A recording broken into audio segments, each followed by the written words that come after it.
What if fear no longer had a say in your life? Not just quiet for a moment, not tamed or controlled, but completely erased. Gone. Imagine waking up every morning without hesitation, without doubting yourself, without that nagging voice saying you're not ready, not good enough, not worthy. What choices would you finally make? What doors would you burst through? What dreams would you chase with unstoppable passion? The truth is, fear isn't really the enemy. Surrender is. Fear is natural, it is. It's just trying to protect you. It whispers, it warns, but it only wins when you listen and obey. Every time you let it hold you back, you trade your power for temporary comfort. You give up growth for a feeling of safety. You stay stuck, not because you're weak, but because fear convinced you that standing still was the safest option. But today, that changes. Today we call out fear for what it truly is: a liar, a story, a shadow pretending to be real. And today, we bury it. Not with hype, not with empty motivation, but with truth, discipline, action, and a purpose bigger than all your excuses. In the next few minutes, you'll learn how to stop running from fear and start chasing it. You'll learn how to move even when you're shaking, how to act even when your mind races, how to build a strong, sharp mind where fear has no room to live. So take a deep breath, step forward, don't look back, because this is the moment you kill the fear. As Napoleon Bonaparte once said, courage isn't having the strength to go on, it is going on when you don't have the strength. Your courage is already inside you. Now it's time to unleash it. Let's get something straight. Fear is not your enemy. Fear is instinct. It's ancient. It's built into your biology to protect you, and in many ways, it's kept you alive. But what fear was never meant to do is lead you. It was never meant to be your guide, your counselor, your decision maker. Yet that's exactly what most people let it become. They let fear steer the wheel, and then they wonder why their life feels like it's going in circles. You feel fear when you're about to do something unfamiliar, something risky, something that threatens your comfort or control. That's not weakness. That's your brain doing what it's been wired to do, but here's the truth most never hear. Fear itself isn't what stops you. Inaction is. The real enemy isn't the fear you feel, it's the pause you take because of it. It's the opportunity you don't chase, the silence you choose instead of speaking up, the dream you shelve for some other time. Most people are waiting for fear to disappear before they take action. They're waiting to feel brave, to feel certain. But that moment never comes. Because courage isn't the absence of fear, it's action taken in spite of it. And if you're waiting to feel ready, you'll be waiting your whole life. The ones who move mountains, change industries, make history, they feel fear too. But they walk forward anyway. That's the shift, that's the edge. You don't need to be fearless. You just need to stop obeying fear like it's a command. You need to stop giving it authority it never earned. Fear can sit in the passenger seat, sure, but it doesn't touch the wheel. Not anymore. And here's where it gets powerful. The more you move through fear, the smaller it becomes. Every time you act when you're afraid, you teach your brain that fear doesn't mean stop. It means this matters. It means step up. It means you're getting close to something important. Repetition rewires reality, and the more you face fear head-on, the less control it has over you. You become something fear can't live inside because you've trained your mind to act before fear can settle in. So the next time a fear rises in your chest, remember this. You don't need less fear. You need more movement. Don't analyze, don't overthink, don't negotiate. Just move. Because fear hates momentum, and the moment you act, the fear begins to die. Fear is a master storyteller. It crafts lies so believable, so emotionally convincing, that they feel like truth. But here's the brutal fact. Fear is a liar, and the most dangerous lies it tells are about you. It whispers that you're not ready, that you're not smart enough, talented enough, worthy enough, that if you try you'll fail, that if you speak they'll laugh, that if you chase that dream you'll crash and burn, and because fear wears the voice of your own mind, you believe it. You accept it as reality, never realizing that it's just a story you've repeated so many times it became familiar. Not true, just familiar. Fear thrives in imagination. It takes a moment of uncertainty and just builds a movie around it. You don't just worry about a difficult conversation. You see it go horribly wrong. You don't just hesitate to try something new, you see yourself failing publicly and permanently. You don't just fear rejection, you imagine humiliation, abandonment, and proof that you never had what it takes in the first place. And that's how fear wins, not with truth, but with repetition. The more you rehearse the worst-case scenario in your mind, the more your nervous system believes it's real. And when your brain believes the threat is real, it floods your body with signals to retreat, heart racing, breath shallow, or muscles tense. Suddenly you're not living in the present. You're imprisoned in a future that hasn't even happened. And in that state, even the smallest step forward feels impossible. But here's the breakthrough. If fear is built by repetition, so is confidence. If fear is a story, you can tell a better one. One where you speak and you're heard. One where you leap and you land. One where you fail and rise anyway. Because the truth is, the mind can't tell the difference between imagination and memory. If you can visualize defeat, you can visualize victory. If you can rehearse disaster, you can also rehearse domination. This is the battlefield. Not out there, but in here. And the moment you stop accepting fear's script and start rewriting it, you take back control. You don't have to feel brave to act brave. You don't have to feel certain to move forward. You just have to stop giving fear the mic. Because the voice in your head is powerful, but it doesn't always tell the truth. And the biggest lie it tells is that fear is your limit. It's not. It's your signal. It's the flag that says you're standing at the edge of your growth. And what happens next, that's up to you. Fear grows in the dark, inheritance in avoidance. The more you run from it, the bigger it gets. The more you try to outthink it, the louder it becomes. Because fear doesn't shrink with time, it shrinks with exposure. And this is where most people get it wrong. They wait for courage to arrive before they take the leap. They wait for the fear to fade before they take the first step. But courage doesn't come before action, it comes because of action. Imagine standing at the edge of a freezing pool. You can dip your toe in, walk away, come back tomorrow, overthink it again, and still feel cold just looking at it. Or you can jump in, shock your system, let your body adapt, and in a few seconds, you're no longer afraid. Why? Because you've experienced what your mind exaggerated. That's exposure. It's not about being fearless, it's about being willing. Willing to feel the fear and still step forward. Willing to look uncertainty in the eye and say, you're not the end, you're the beginning. This is how you kill fear, not with avoidance, but with exposure. You lean into what terrifies you. You practice the uncomfortable. You make it familiar, and the more familiar it becomes, the less power it holds over you. Speak even when your voice trembles. Show up even when your hands shake. Launch the idea even if it's imperfect. Ask the question even if you fear the answer. That's the work, that's the training ground. Because repetition rewires reality, see? The first time is terrifying. The second time is uncomfortable. The 10th time is routine. And the 100th time, it's freedom. The people you admire, the speakers, the leaders, the creators, the fighters, they didn't start brave. They started scared.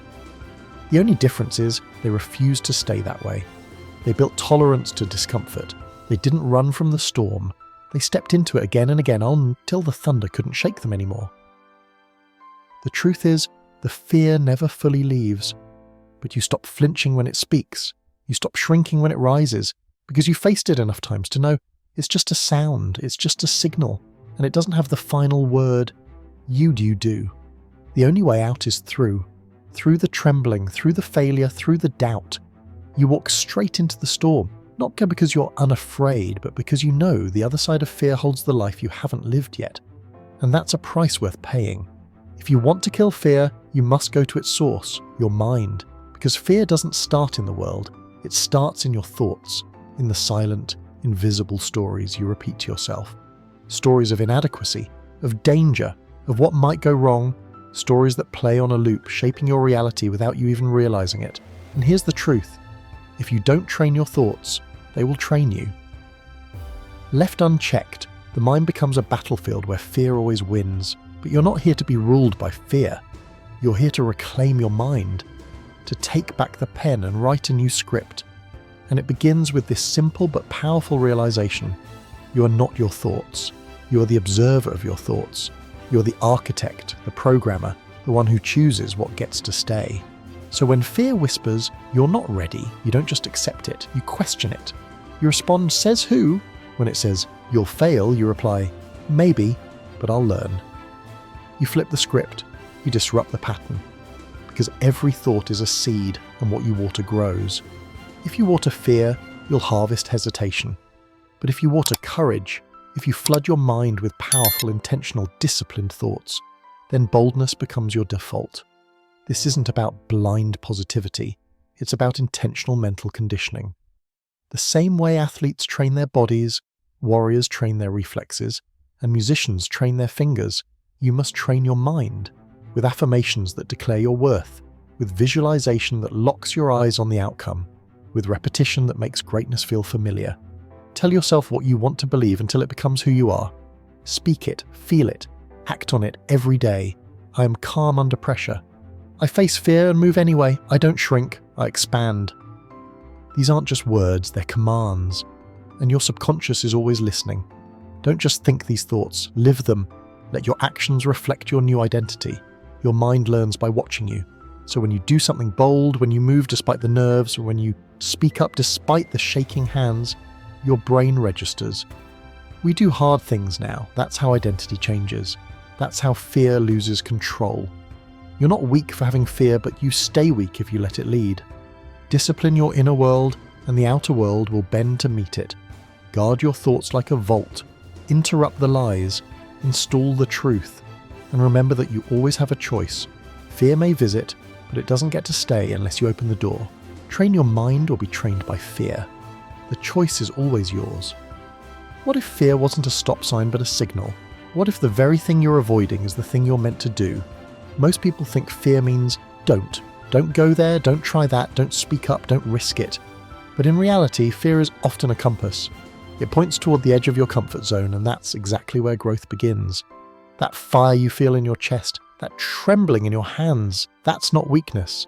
That's life reminding you that you're standing on the edge of something important. That's your spirit recognizing a moment of truth. Because the things that scare you the most are usually the things that will grow you the most. Public speaking, launching the business, ending the toxic relationship, stepping into your purpose. These aren't dangers, they're doorways. And the key to unlocking them is action. Not perfection, not certainty, just movement, one step forward, straight into the thing that terrifies you. Courage is not the absence of fear, it is the decision to move in its presence. So when fear shows up, don't shrink. Lean in, lean toward the fire. Let it sharpen you, let it burn away your excuses, let it become fuel. That resistance you feel, it means you're getting close to something real, close to your calling, close to your next level. And let me tell you something most people won't. The fear never fully disappears. Not for the brave, not for the successful, not for the legends. The fear is still there, but they've made peace with it. They've learned to walk with it. To keep going even while shaking. That's what makes them fearless, not that they feel nothing, but that they refuse to be owned by it. So the next time fear shows up, say, "Thank you, I see you, but I'm not stopping." And then take that step.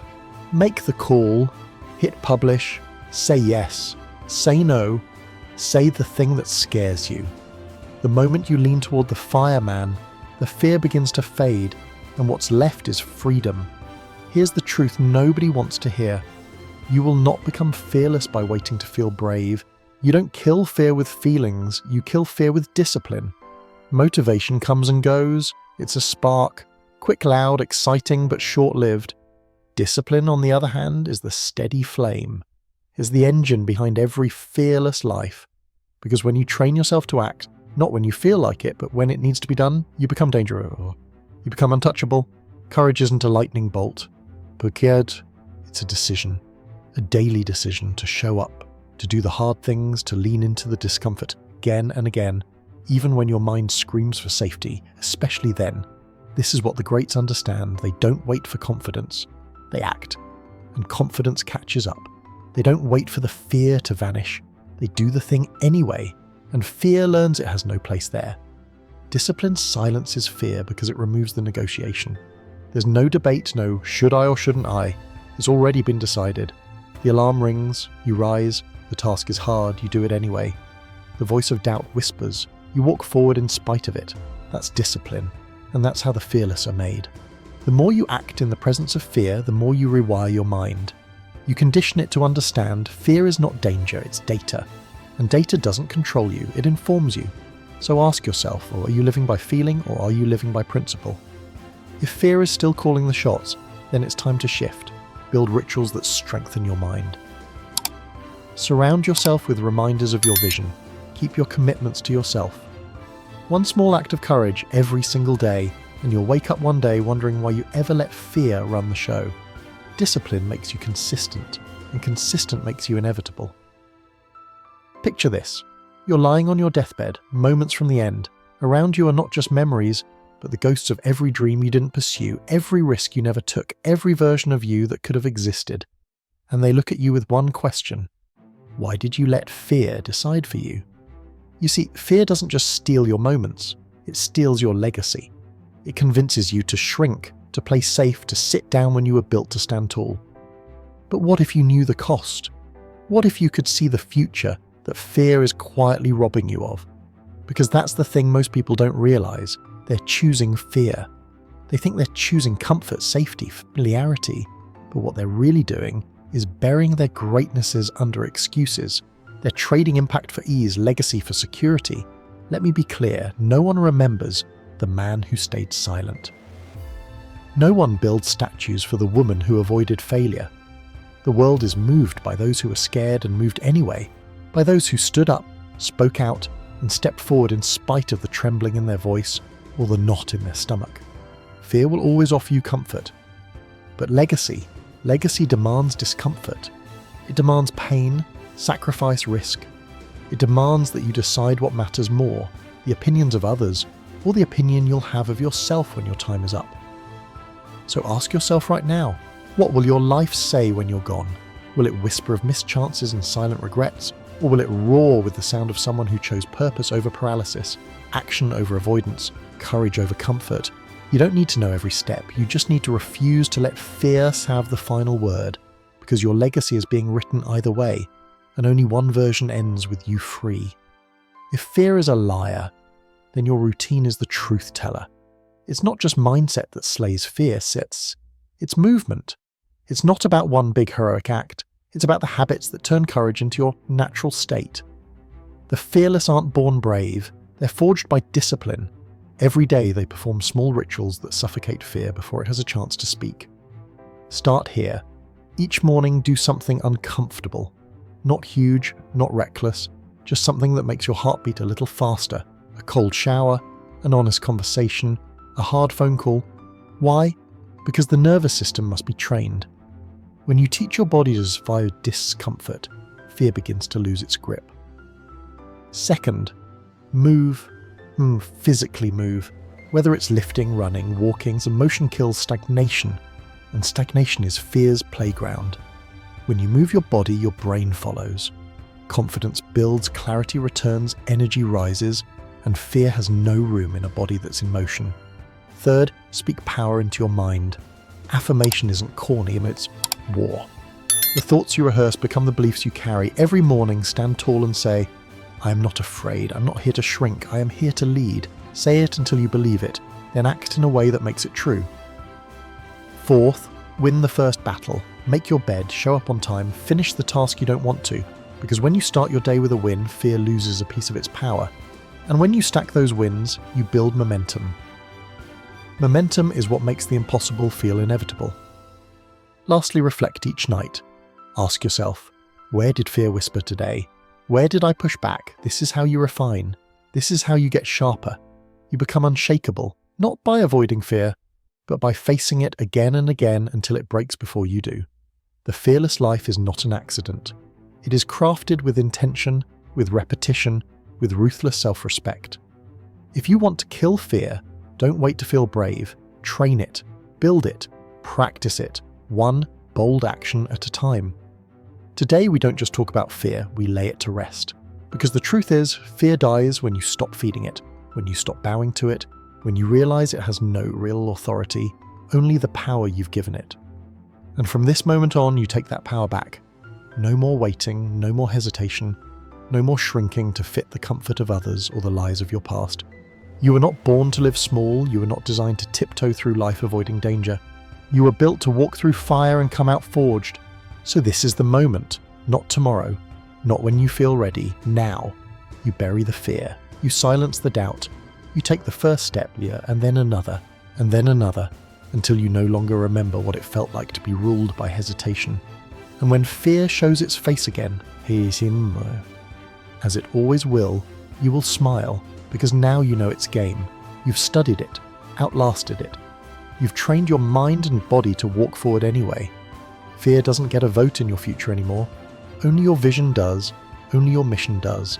So stand up, straighten your spine, look fear in the face one last time. Say, thank you for the lessons, for the growth, for the clarity, and then say goodbye. Because you're done letting fear decide who you get to be. This is your time now. You're fearless, because you chose to be, but this is only the beginning. In the next chapter, we will go deeper into how to build unshakable confidence, not in theory, but in daily action. You've slain the fear, now it's time to build the warrior. So subscribe now, because fear may be behind you, but your future is just getting started. Your other self, the one who never hesitates, never retreats, is waiting.